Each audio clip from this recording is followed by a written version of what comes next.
Imagine having the rigid, uncompromising discipline of a master architect, but, the emotional sensitivity of an exposed nerve. Oh, wow. Yeah. Right. Just think for a second about what it would actually feel like to live inside that body. Your mind craves this total pristine control, but your body instinctively absorbs the emotional weather of every single person who walks into the room. It's an exhausting combination. It really is.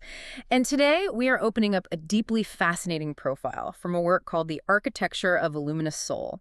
Specifically, we're looking at a chapter titled The Mirror and the Flame, Veronica Golden. Such a great piece of writing. It is. Yeah. And our mission today is to figure out how these extreme opposing forces, this bedrock need for structure and a profound, almost overwhelming emotional porousness, how they collide to create someone who possesses an almost undeniable atmospheric quality. Yeah, that's a great way to put it. You know the type of person, right?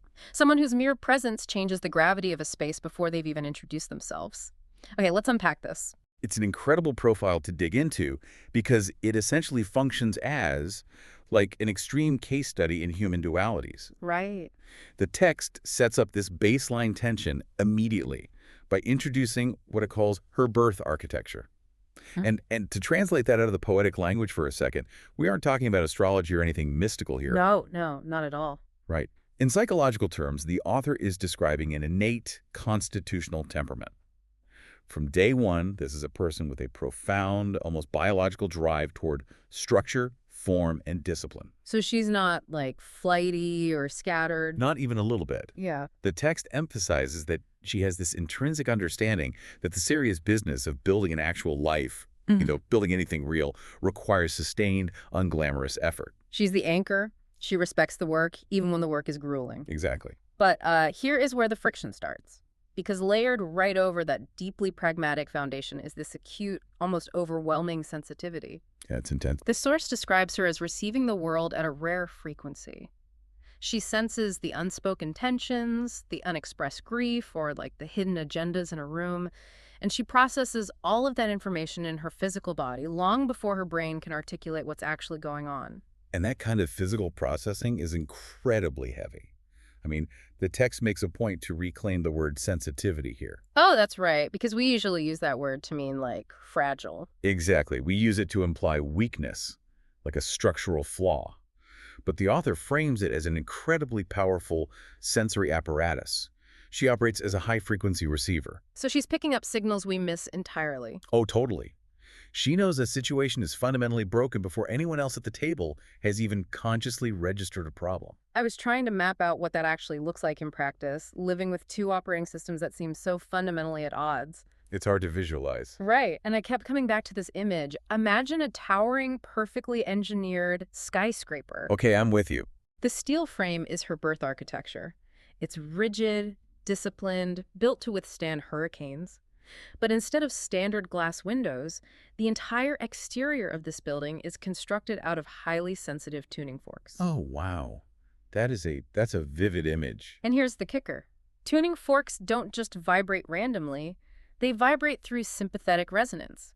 So if someone walking past that building strikes a note of deep anxiety or silent rage, the walls of the skyscraper physically ring with that exact same frequency. That is a brilliant way to capture the physics of what she's experiencing, because the steel frame isn't yielding, but the vibration moving through those walls is relentless. Yeah, it never stops. The cognitive load of that dual existence is just staggering. She's actively trying to maintain her structural goals, run the meeting, finish the project, organize the household, while her nervous system is literally vibrating with the anxiety of the colleague across the table. Which is just wild to think about. And what makes this profile so compelling is that she doesn't get to choose one or the other. She is carrying the full weight of both realities simultaneously. Which has to create a massive amount of internal friction. I mean, it's one thing to possess both traits as abstract concepts, but forcing those two completely opposite impulses to share the exact same psychological real estate, it just sounds exhausting. It's a constant negotiation. And the text breaks down these warring impulses beautifully. Her structural discipline side wants to manage, organize, and control her experience of the world. Right, it wants to put things in boxes. Exactly.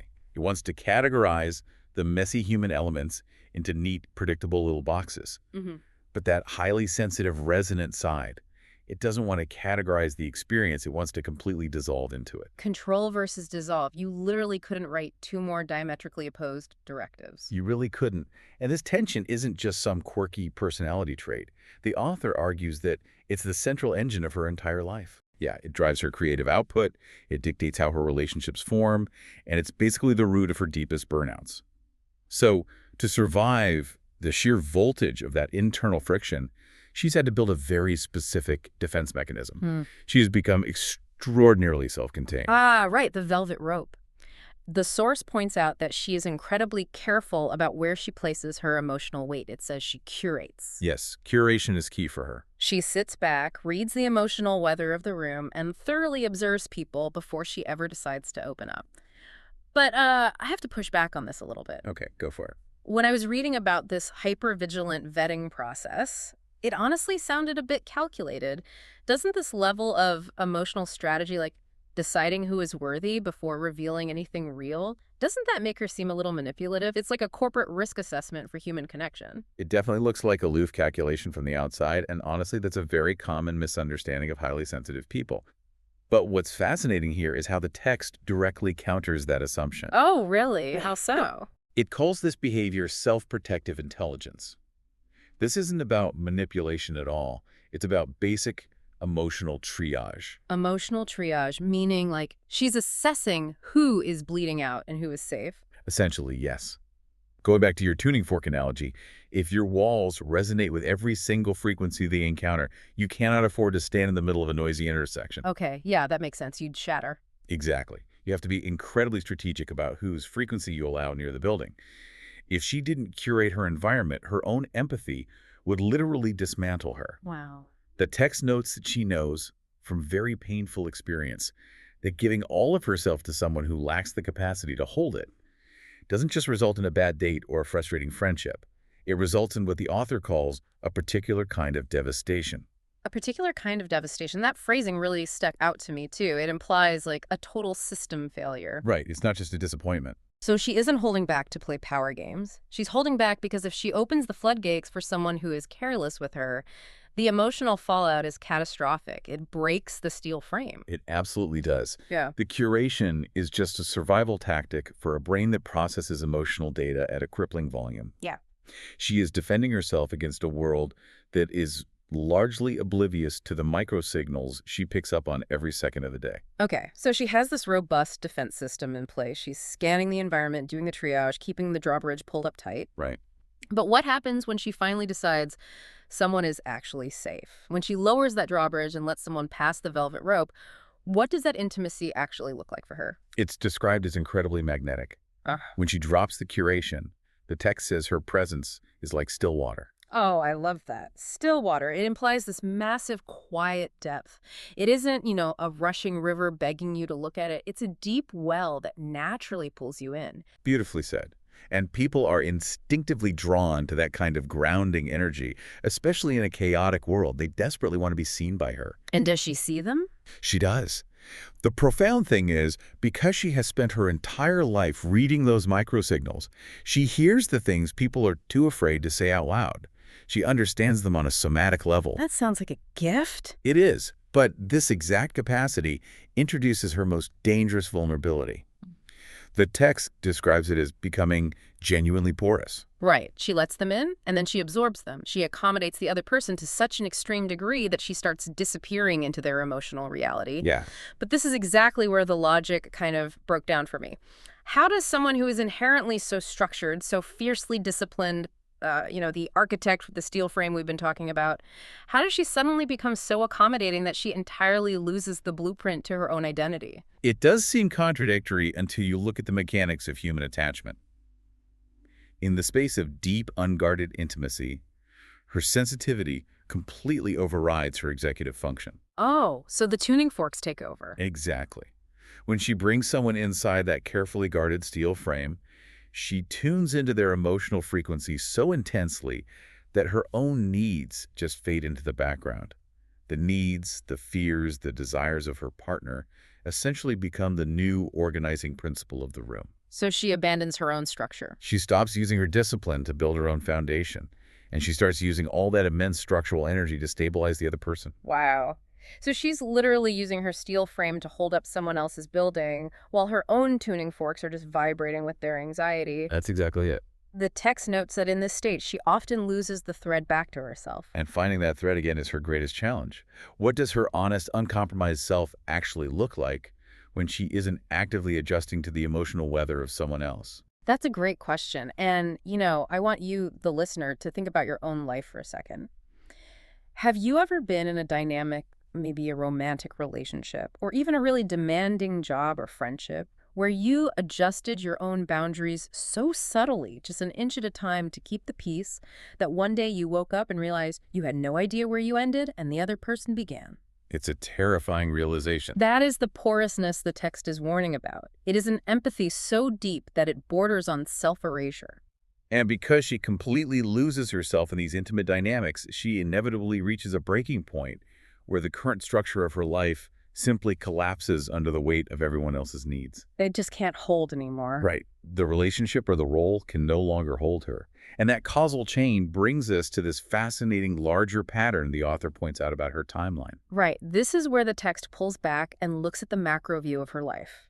It brings up this concept of her birth year frequency, describing her as carrying the frequency of the threshold.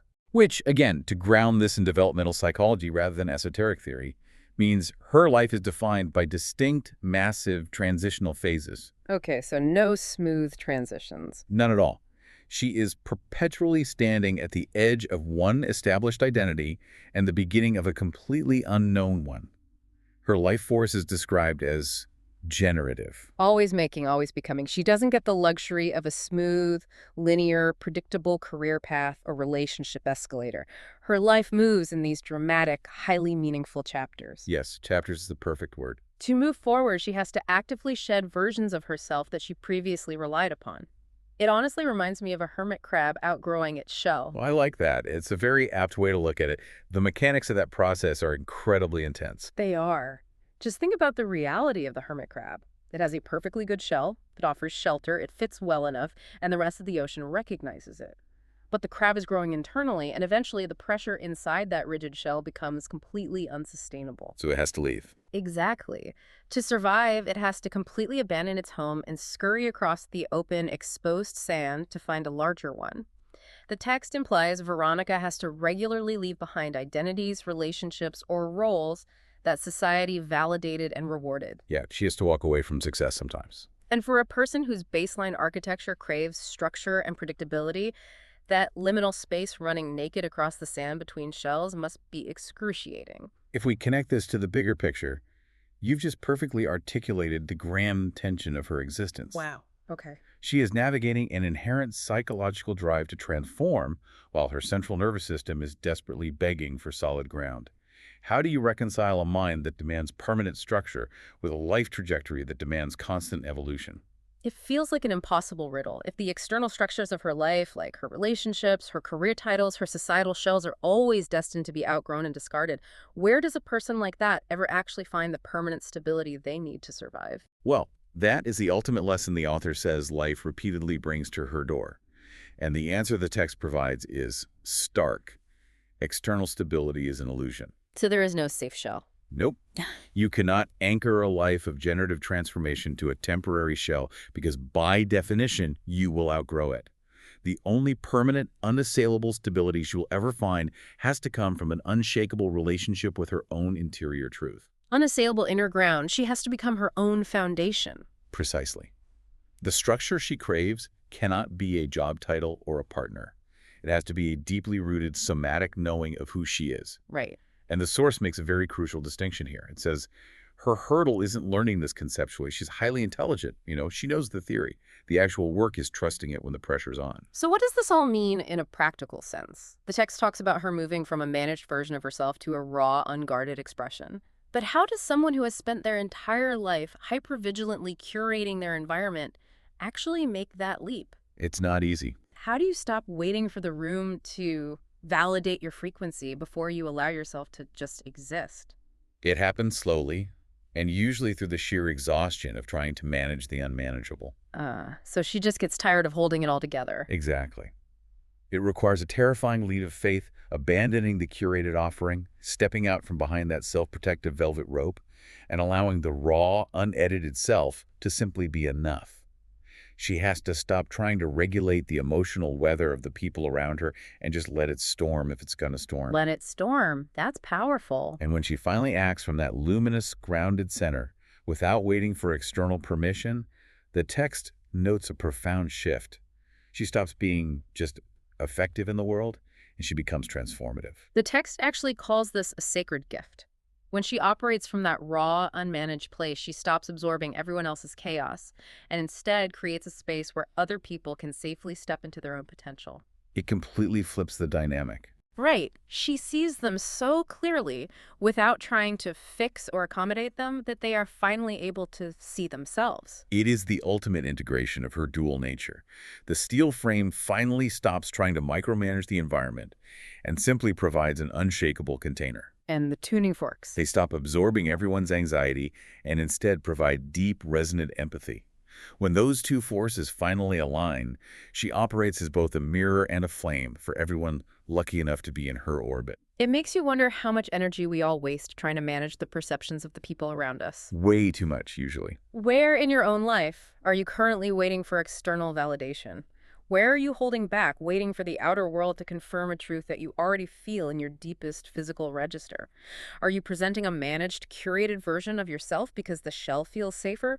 Or are you ready to brave the open sand and offer the raw, real thing? Dropping the armor is easily the most daunting transition a person can make, but it really is the only path to actual freedom. It really is. Well, we have covered incredible terrain today. We started by examining the jarring biological clash between rigid structural discipline and fluid, hypersensitive emotional tuning. We covered a lot. We did. We explored the dangerous magnetism of being still water and the very real threat of becoming so porous in intimacy that you lose your own blueprint.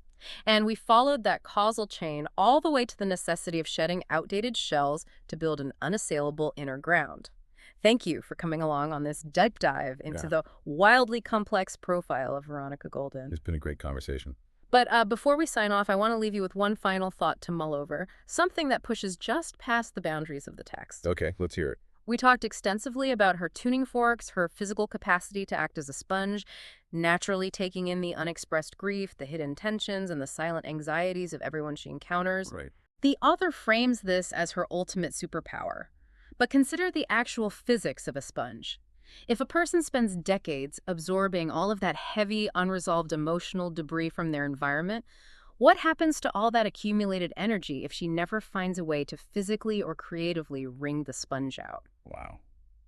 That is a staggering amount of invisible weight for one nervous system to process. Exactly. Could the very empathy that makes her so magnetic eventually curdle into a kind of silent systemic toxicity inside her own body if it isn't given a massive escape valve? If the tuning forks never stop vibrating with the world's pain, does the steel frame eventually shatter from the inside out? That is a chilling thought. I want you to ponder the mechanics of your own emotional sponge today. Notice what you're absorbing, protect your inner ground, and keep seeking out the raw, real versions of yourselves. Until next time.